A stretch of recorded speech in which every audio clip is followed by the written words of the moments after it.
Hey, my beautiful beauties, my wonderful people, a pleasant morning to you. You know, I want to say this because I want to encourage women. I know that we have been feeling a sense of misogyny from some of our...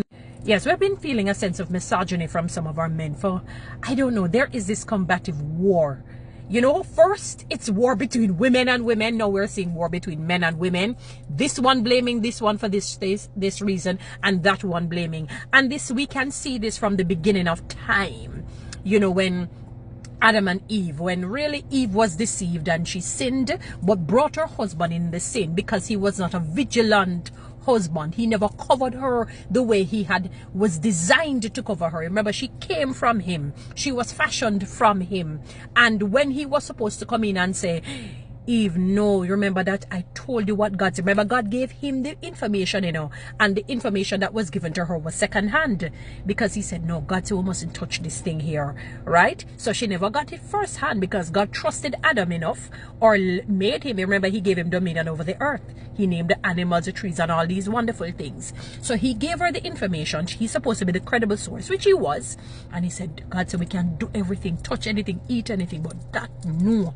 It was, maybe, for me, it could be that God wanted to teach them obedience. He had to teach them obedience. You see that?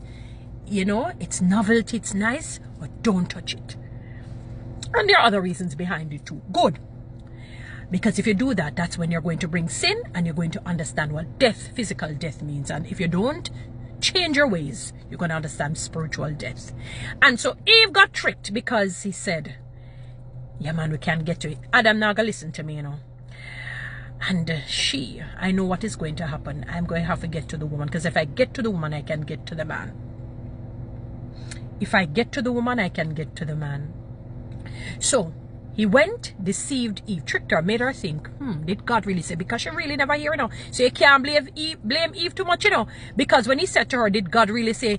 It can puzzle her because she really heard it from her husband. We can safely assume that, since he was, you know, given dominion and he was the lead and rule and whatnot. So she could have been tricked because she didn't get the first-hand information per se. So, you know, God, when all of the hullabaloo came and God saw that they were hiding, God said, Adam, why are you hiding? He said, it because he's naked. How you know you're naked? That means you disobeyed me. All right. And he said, but God, because you are the woman where you give me, cause me to. So really? Oh, really? So wait. It should tell you to jump off into the deep blue sea. I mean, I'm putting in a lot of this for you to get it. You're going to do it? You're going to hang yourself and jump off? Because of that, you're going to work until the sun. You're going to feel that pangs of working, you know, of struggle to make ends meet. Woman, you're going to bear some pain because of what it is. You're going to bear pain. And people will think it's labor pain and all of that.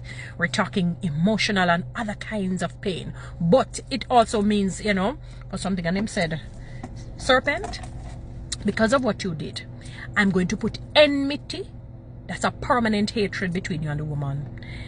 So as the preacher says, a solid preacher that I listen to, you know, sometimes, he said, listen to me. I want you to understand. The devil, not like no human being, I mean, hate everybody, yes, deep. But you see, women, there's an different level of hatred that he has for women. And if you notice us women, you see, when a woman is surrendered completely to Jesus Christ, the hatred that she has for the devil is insurmountable. It is unbelievable, unfathomable. Because God has put that enmity between the devil and women. You see, when a lady go up on her knees and start to pray for you, especially if you do something, dog, name your supper, dinner, lunch, breakfast, and other, you know. Because that the prayer they go up to God, worse if tears come out of our eyes, out of emotional pain, you know. Tears come out of your eyes because of emotional pain. Because think about it, beautiful people. I said, you know, I said, God, why is it that the homes are filled with mostly mothers? Why is it that mostly mothers, there is something about the mother's love as opposed to a father's love? You know, it's like the love seems a little bit deeper. Yet when you look at the commandments, it says, honor thy father first and thy mother, you know, that thy days may be long upon the land, you know, and it's the first commandment with a promise. And I looked at it and I said to myself, I said, had it been a case where maybe you had fathers in the homes and not mothers, you think people are broken now? Lord have mercy, would I have to have 2 police officers at our houses?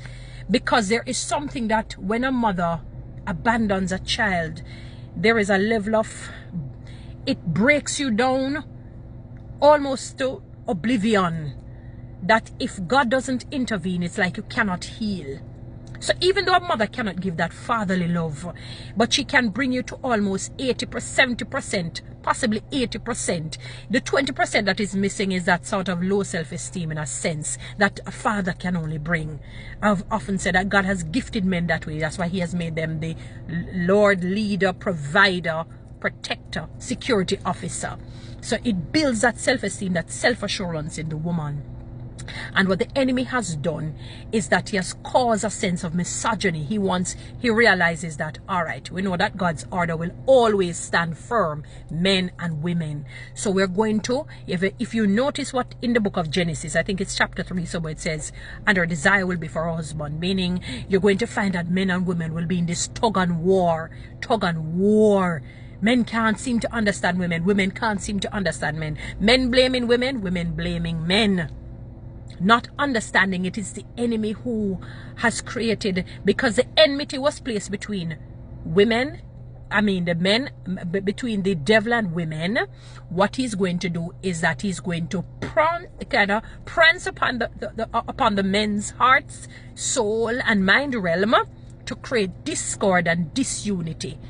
You understand? Because once he finds a way to create that sort of disunity, something that is not harmonious, then we're going to have a lot of problems.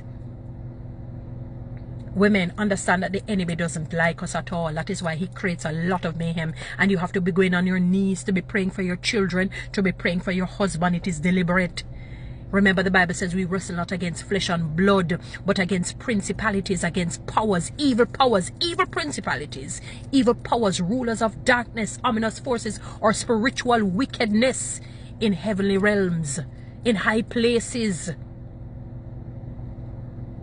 So there is enmity, the hate. When I heard him say that, I said, thank God, I'm glad. That is one hatred that I welcome and I accept. Yes, the challenges are difficult. Yes, they come, the adversities will come, but we have to stand strong, women. So when you find women being against women or women being against men, it is foolhardy of us women. It is foolhardy. It is the enemy wanting to create this unity, because he knows that where there is strife, God doesn't reside. He doesn't reside in strife, in malice, in anger, in hate. He doesn't reside there, women. There's enmity between us and the devil. Him not like we none at all. Worse than all, him not like the men. And that is why he will attack the men. So I want you to put on your visual eyes. That we are blessed more with emotional, how do I put it? When I say emotional, I always say women are emotional, but we are blessed still with a sense of intuition and discernment, emotional intelligence, a little bit more than the men. As logical as the men are. Their logic, it stops at a certain level. But ours, that is why we can look on and say, something is off right here. You can walk into and say, something right. All the man walk in and the knife, them cut him up, him not feel it until it goes into his heart realm or his soul. Women can just walk and you look and you say, something is off. You feel it. Sometimes God gives you that. A child may be in an accident and the mother feels it in her belly bottom. You wonder, that connection. Yes, it happens. The mother feels it. She says, something is wrong with my child. You say, what? Yes, we have been given that intuition. God did it deliberately on purpose. So the enemy not like we. So ladies, because you're now knowledgeable that there is enmity, permanent hatred, him not ever like. It's not like not man, but him hate the women. Correct this problem with women being against women and women being against men. This misogyny. Correct it. Stop it. It is not good. Let us build together. We are important. Have you noticed God used a woman to bring Jesus into the world? They say how powerful we are. Women, you don't understand, They have a program called Powerful Women. Yes, they have powerful men, and men are powerful and needed to. But I'm dealing with us as women because I don't think we understand our role. We're a helpmeet or mate, or some may call it, to the man. It means it's equal leadership, but it's different in leadership. It's different. And that's why I'm against the thing about women can't preach. That's not true. Paul was just talking about the mischief makers and busybodies. Anyway, guys, you know what to do with TikTok and YouTube. Have a fantastic evening or day.